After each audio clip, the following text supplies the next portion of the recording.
देखिए, ये राजनीतिक मुद्दा नहीं है कांग्रेस के लिए। कांग्रेस पार्टी से एक सामाजिक मुद्दे के तौर पर देखती है कि एक तरफ जहां मोदी सरकार बड़े-बड़े दावे कर रही है, वादे कर रही है कि महिलाओं के ऊपर अत्याचार नहीं होंगे, और जातिगत नज़रिए से हम ये देखें कि मोदी जी श्रेय लेते हैं कि उन्होंने 3 तलाक की परंपरा को ख़त्म कर दिया है, मुस्लिम महिलाओं को बड़ा आत्मनिर्भर बनाने में, हर तरीके से मजबूत करने में उन्होंने योगदान दिया है।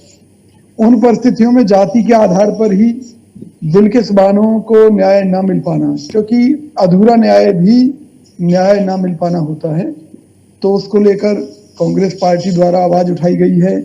हमारे नेताओं ने इस बात को पूरे देश की जनता के सामने रखा है। नहीं, आप लोग ये तक दे रहे हैं कि गुजरात चुनाव को लेकर एक कोई संदेश देना चाहते हैं जिस वजह से ये फैसला लिया गया, आपको ऐसा लगता है? देखिए, जाहिर सी बात है कि एक तरफ जो सरकार, मोदी सरकार ये दावा करती है, ये वादा करती है कि भी बलात्कार या इस तरह के जघन्य अपराधों में दोषियों को फांसी होनी चाहिए, वहां पर समय पूर्व दोषियों की रिहाई हो जाती है, फिर उनकी स्वागत की खबरें आती हैं। तो क्या संदेश देना चाहती है भाजपा? भाजपा कोई मूर्ख पार्टी तो है नहीं कि जो इतना बड़ा निर्णय अपने आप को कटघरे में खड़ा करके ले लेगी। तो कहीं ना कहीं उसके राजनीतिक हित हैं। उन्हीं राजनीतिक हितों को साधने के लिए उसने, अगर किसी बिल्किस बानो के साथ अन्याय होता है तो ये भाजपा को स्वीकार है, जबकि कांग्रेस ये देखती है कि वो एक स्त्री है, माँ है, वो इस देश की बेटी है बिल्किस, उसको अगर न्याय नहीं मिला तो कांग्रेस उसको लेकर आवाज उठा रही है। और इस मुद्दे पर आप देखिएगा कितनी पार्टियां मैदान में हैं। मुझे तो नहीं दिखाई देता कि भी कांग्रेस के अलावा इतने संघर्षपूर्ण तरीके से, इतनी मेहनत के साथ इस मुद्दे को किसी और पार्टी ने उठाया हो। तो इसके लिए राहुल गांधी जी और हमारी पार्टी के तमाम नेता बधाई के पात्र हैं। अच्छा, आपको इसमें भी बधाई चाहिए कौशिक जी? आपको लग रहा है कि विपक्ष में इकलौते आप बचे हैं जो इस पूरे मुद्दे को उठा रहे हैं, और जो जंतर मंतर पर धरने हो रहे हैं वो कौन कर रहा है? देखिए, मैं जो कहना चाहता हूं, आप मुझे बताइए केजरीवाल जी इस मुद्दे पर कहां धरने पर बैठे हैं, मुझे बता दीजिए। केजरीवाल जी क्या कह रहे हैं इस मुद्दे पर? निगम जी जवाब दे दीजिए। वो कह रहे हैं केजरीवाल जी कहाँ बैठे हैं, फिर मैं शिल्पी आपके पास आ रहा हूँ। नहीं, आपने तो समूचे विपक्ष पर सवाल उठा दिया। आपको लग रहा है कि विपक्ष में ठेकेदार आप ही हैं? एक मिनट निगम जी, जो बातें जो गलत है वो तो गलत है ना। जितनी प्रेस कॉन्फ्रेंस सुनिए ना, वो बातें गलत है। मनीष सिसोदिया के मुद्दे पर ये कर रहे हैं, कभी तरीके का जो है जो डिसीजन लिया सरकार ने, कहीं ना कहीं इनका राजनीतिक हित तो जुड़ा हुआ है, इसमें कोई दो राय नहीं है। इस तरीके का फैसला नहीं होना चाहिए। पहले तो शायद इनको फांसी की सजा सुनाई गई थी, बाद में उसको उम्र कैद में बदल दिया गया, तो कम से कम उम्र कैद तो बहाल रहनी चाहिए। अभी इसमें जल्दबाजी करने की कोई आवश्यकता नहीं थी। नहीं, कौशिक जी कह रहे हैं कि भाई आप जितनी मनीष सिसोदिया को लेकर प्रेस कॉन्फ्रेंस कर रहे हैं, एक प्रेस कॉन्फ्रेंस बताइए जो इनके लिए की हो, बिल्किस बानो के लिए।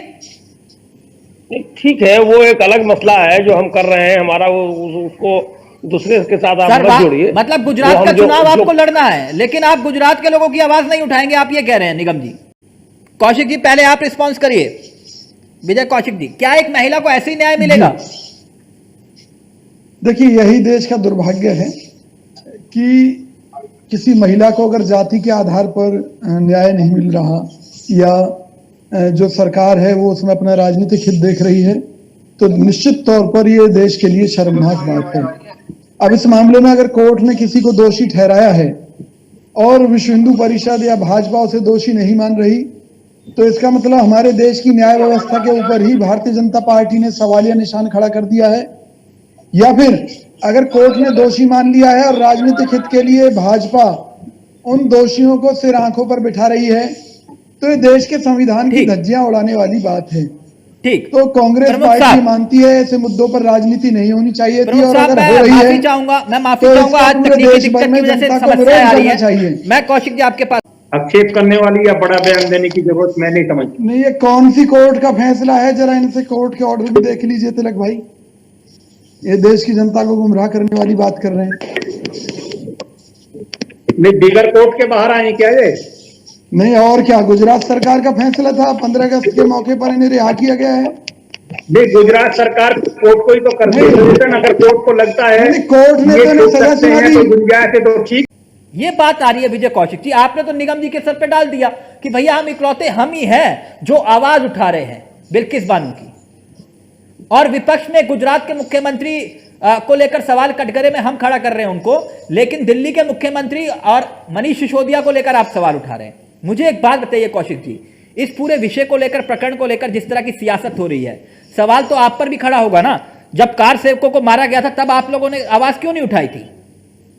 अभी यही सवाल देवेंद्र प्रमुख पूछ ले आपसे तो विजय कौशिक जी। देखिए, कार सेवक मारे गए, अगर मान लीजिए एक क्राइम हुआ है तो सरकार की क्या जिम्मेवारी है? दोषियों के खिलाफ कार्रवाई करे, या फिर भाजपा सरकार की तरह गुजरात को दंगों की आग में झोंक दे? नहीं, दंगों की तब आपने आवाज नहीं उठाई।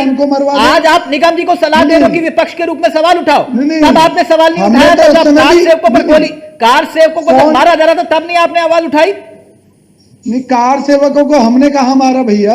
मैं कह रहा हूं जिन्होंने भी मारा गया। मैंने ये तो कहा नहीं कि आपने मारा। केंद्र में नरसिम्हा राव जी की सरकार थी, तो नरसिम्हा राव जी ने तो ये कहा था कि भी कार सेवकों पर गोली नहीं चलनी चाहिए, और यही कारण था कि भी गोली नहीं चली, क्योंकि वो नहीं चाहते थे कि किसी की हत्या हो, हिंदू मरे चाहे मुसलमान, लेकिन मरता तो इंसान है ना।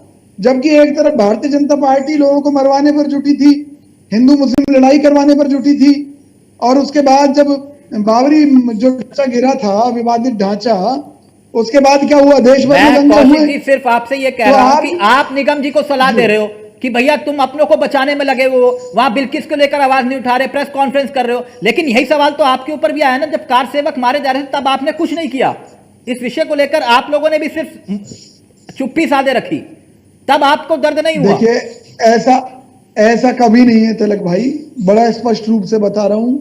मानवता को कोई भी मुद्दा है, किसी की भी मौत होती है, हत्या होती है, कांग्रेस पार्टी हर मुद्दे पर ठीक। अब आप जल्दी से निगम जी जवाब दे दीजिए, फिर मैं प्रमुख साहब को पूरा होता है, हम आवाज उठाते हैं। फिर मैं प्रमुख साहब को, क्योंकि वीएचपी का वर्जन आना जरूरी था इसमें। निगम जी जल्दी से जवाब दीजिए, फिर उसके बाद का ऑर्डर ले लीजिए भाजपा प्रवक्ता से।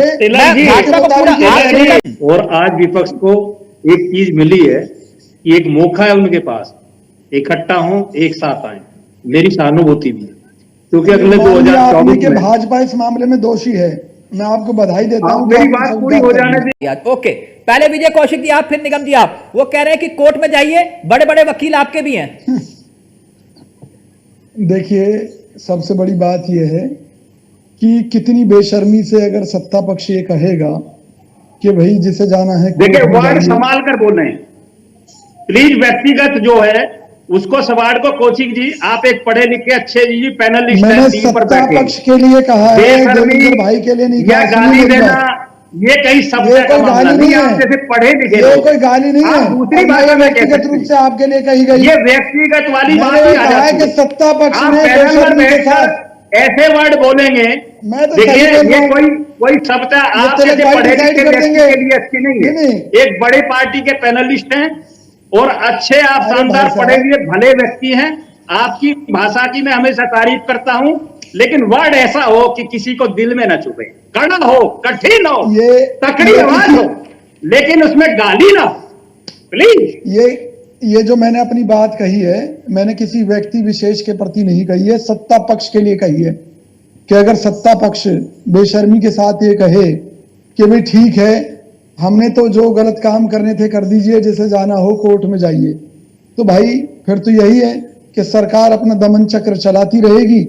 गरीब आदमी के पास न्याय के लिए न पहले बड़े बड़े वकील थे, न बड़ी बड़ी सोच थी, कौशिक जी, न बड़ा उनके पास पैसा जो था। बात प्रमुख साहब तो ने उन कही है, परिस्थितियों में न्याय कैसे मिलेगा? सरकार पर कोई यकीन नहीं है मैं तो कोर्ट में केवल एक चीज कहना चाह रहा हूं। अभी आप निगम जी को कह रहे थे ना, अभी आप निगम जी को कह रहे थे कि अपने को बचाव के लिए आप लोग प्रेस कॉन्फ्रेंस कर रहे हैं, तो वही तो बात प्रमुख साहब कह रहे हैं। अगर कोर्ट पर यकीन है तो कोर्ट चले जाओ, खड़े हुए कोर्ट में, अपने वकीलों को खड़ा करिए आप। मेरी बात तो सुनिए, कोर्ट में जाना होगा, बिल्कुल कोर्ट में भी जाएंगे।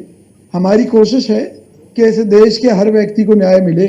कांग्रेस पार्टी इसके लिए कहीं पीछे नहीं हटेगी। पहली बात तो ये सुन लीजिए।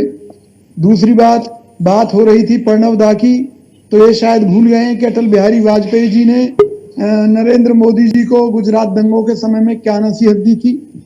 खुद आज राजनाथ सिंह जी क्या कह रहे हैं, खुद आज गडकरी जी क्या कह रहे हैं, क्योंकि आज भाजपा के नेताओं को भी लगने लगा बात यह है कि आप भारतीय जनता पार्टी बाजू का केस आप लड़ेंगे। कुछ व्यक्ति विशेष अपनी दुकान चला रहे हैं, वो कह रहे हैं, और अपनी तानाशाही पूरी पार्टी पर और पूरे देश में घुमा रहे हैं, आप घुमा रहे हैं। मैं कह रहा हूं, आप जाइए ना, बिल्किस बानो का केस लड़िए ना, कौन मना कर रहा है? वो कह रहे हैं जाइए कोर्ट में, कोर्ट पर तो यकीन होगा ना आपको, वो कह तो रहे हैं। नहीं तो फिर सरकार की क्या जरूरत है?